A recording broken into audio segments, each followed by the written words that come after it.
You kind of alluded to a couple things, but what do you think makes up a great vision? Well, you want a guide for what I would consider the most powerful vision I've ever come across, and it is Martin Luther King's vision. If you think about it, he said, "I have a dream." He didn't say, "I have a plan," right? He said, "I don't have a strategy. There is no white paper." He said, "I have a dream." So that tells you it's a vision, right?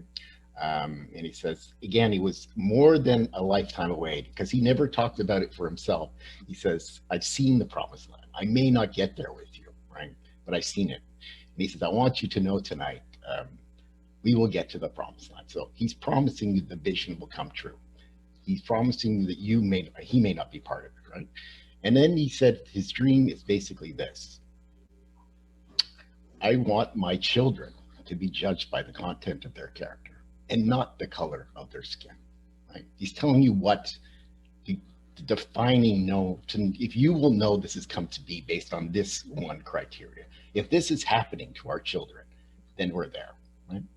And it's never going to be 100%. So it's more than a lifetime away. There will always be some form of racism, some form of bigotry.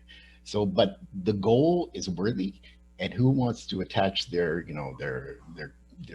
cart to this bus or this, he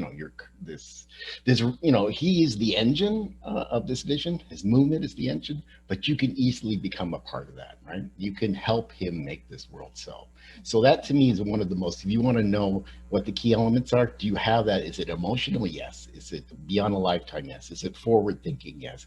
Is it a guiding statement? Yes. Is it good for an internal, external audience? Yes. Does it evoke emotion? Absolutely, right? So is he obsessed? Are people involved in this movement obsessed about this movement? Yes, they are. That ticks every single box of a powerful vision statement. So can you write that? Can I write that? Probably not, but it's a good bar to measure yourself against. Thank you so much for sharing that amazing example of something that we've all heard, we've all been inspired by in some way or another to be part of that dream. Thank you, Martin. All that those pockets of brilliance. I want to invite everyone who just listened, share in the chat box something that Martin said that you want to remember about vision, because there was lots there. I love the part what you said, Martin, about evoking emotion, because if it doesn't spark that emotion and make it stick, if it doesn't excite you, if it's not a cause worth fighting for, getting up for, then it just becomes meh, and our brain will gravitate to something else that catches our emotion. I also love the piece about how you said, to make it short, relevant, not necessarily rational, and to be able to paint that picture that is so ambitious, that's like a dream, that's something that you think about, you dream about, that your brain starts to activate to be able to get in place. Loving it, Martin. Not sure if you could see all the amazing comments coming in there, just to really repeat what you said.